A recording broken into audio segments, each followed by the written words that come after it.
मैं डॉक्टर शरीफ प्रेपक एकेडमी में आपका तहे दिल से स्वागत करता हूं। आज हम भारतीय संविधान के भाग 2 पर चर्चा करेंगे। जैसा कि आपने थंबनेल में देखा है कि एक अमेरिकन लड़की जिसके बैकग्राउंड में अमेरिकन फ्लैग है, वो भारतीय नागरिकता लेना चाहती है। तो भारतीय संविधान में उसके लिए क्या प्रावधान है? अब आप ये मत सोचना कि एक अमेरिकन लड़की, वो भी बहुत खूबसूरत, भारतीय नागरिकता क्यों लेना चाहती है। उसका अपनी मर्जी है, फ्यूचर प्लानिंग होगी कुछ।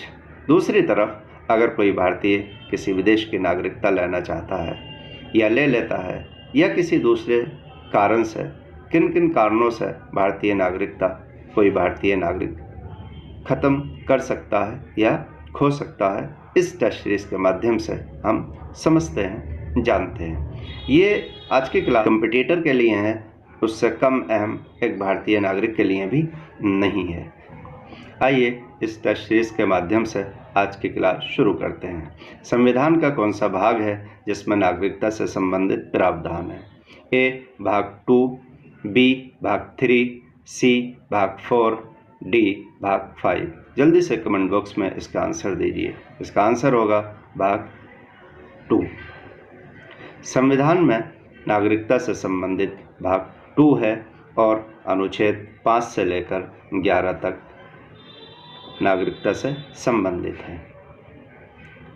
भाग 2 नागरिकता से संबंधित है और अनुच्छेद 5 से लेकर 11 तक नागरिकता के बारे में प्रावधान बयान करते हैं। अगला सवाल है, भारतीय संविधान निम्न में से कौन सी नागरिकता प्रदान करता है? ए दोहरी नागरिकता, बी एकल नागरिकता, सी उपरोक्त दोनों, डी उपरोक्त में से कोई नहीं। इसका जल्दी से आंसर दीजिए। इसका आंसर होगा बी एकल नागरिकता। भारतीय संविधान ने एकल नागरिकता का प्रावधान रखा है।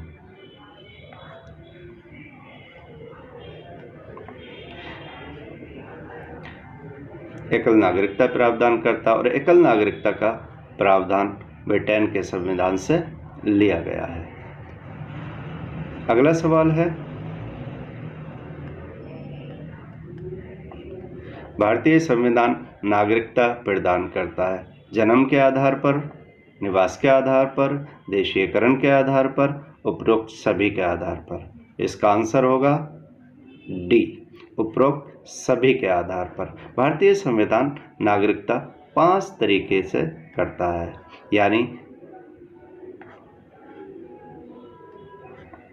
यानी जन्म के आधार पर, वंशानुगत के आधार पर, पंजीकरण के आधार पर, देशीयकरण के आधार पर और विदेशी भूमि के अधिग्रहण के आधार पर। अधिग्रहण का मतलब है कि अगर भारतीय सरकार किसी विदेशी भूमि को अपने साम्राज्य में मिला लेती है तो उस साम्राज्य के जितने भी निवासी होंगे वो भारतीय नागरिक हो जाएंगे।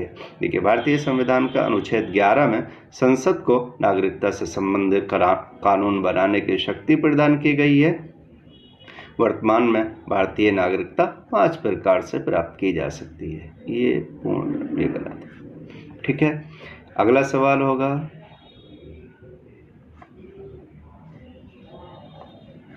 किस देश में दोहरी नागरिकता का सिद्धांत स्वीकार किया गया है? ए भारत, बी कनाडा, सी ऑस्ट्रेलिया और डी संयुक्त राज्य अमेरिका। अब जिन बच्चों ने थोड़ा सा भी दिमाग लगा रखा होगा तो दोहरी नागरिकता की बात की है। अभी हम पहले बार पढ़ चुके हैं कि भारत में सिंगल नागरिकता, एकल नागरिकता है, तो ये आंसर तो वैसे भी नहीं हो सकता। तो इसका आंसर होगा डी संयुक्त राज्य अमेरिका। संयुक्त राज्य अमेरिका में दोहरी नागरिकता का प्रावधान है, क्योंकि संयुक्त राज्य अमेरिका में दोहरी नागरिकता का सिद्धांत स्वीकार किया गया है। यूएसए में केंद्र और प्रांतों के द्वारा लोगों को अलग अलग नागरिकता प्रदान की जाती है। एक नागरिकता दी जाती है प्रांतों के द्वारा और एक नागरिकता दी जाती है केंद्र के द्वारा। इसलिए वहाँ पर दोहरी नागरिकता का प्रावधान है। वहाँ पर शक्तियों का बंटवारा भी कुछ इसी तरीके से किया गया। केंद्र की अलग शक्तियाँ हैं और प्रांतों की अलग शक्तियाँ हैं। अगला सवाल है, निम्न में से किस स्थिति में किसी भारतीय नागरिक की नागरिकता समाप्त की जा सकती है या समाप्त हो सकती है?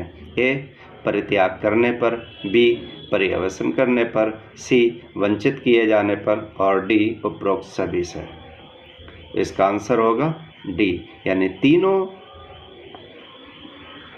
तरीके से भारतीय नागरिक भारतीय नागरिकता को खो सकता है। खुद से भी अगर वो चाहे तो नागरिकता खो सकता है, अगर वो कहीं दूसरी नागरिकता ले ली है, अगर किसी दूसरे देश में परित्याग करने पर, यानी खुद से अगर भारतीय नागरिकता छोड़ता है तब भी भारतीय नागरिकता समाप्त हो जाती है। दूसरा, अगर वो किसी विदेश की नागरिकता ले लेता है तब भी उसकी नागरिकता समाप्त हो जाती है। और अगर उसने कुछ ऐसा काम किया है जिसकी वजह से भारतीय सरकार उसे नागरिकता को समाप्त करने कहती है, या भारतीय सरकार खुद उसे उसकी नागरिकता समाप्त कर देती है, तो इन तीनों सूरतों में भारतीय नागरिकता समाप्त हो सकती है।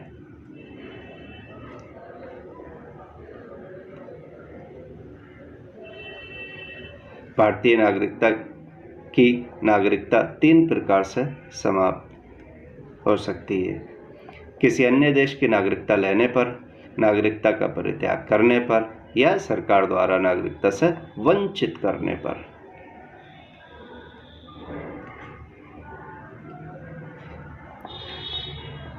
अगला सवाल है, संविधान को 26 नवंबर 1949 को अंगीकृत किए जाने के साथ साथ संविधान के वो कौन से प्रावधान थे जो तुरंत लागू कर दिए गए? ए, नागरिकता का प्रावधान, बी, चुनाव संबंधी प्रावधान, सी, अंतरिम संसद संबंधी प्रावधान, डी, उपरोक्त सभी प्रावधान। इसका आंसर होगा उपरोक्त सभी प्रावधान। भारतीय संविधान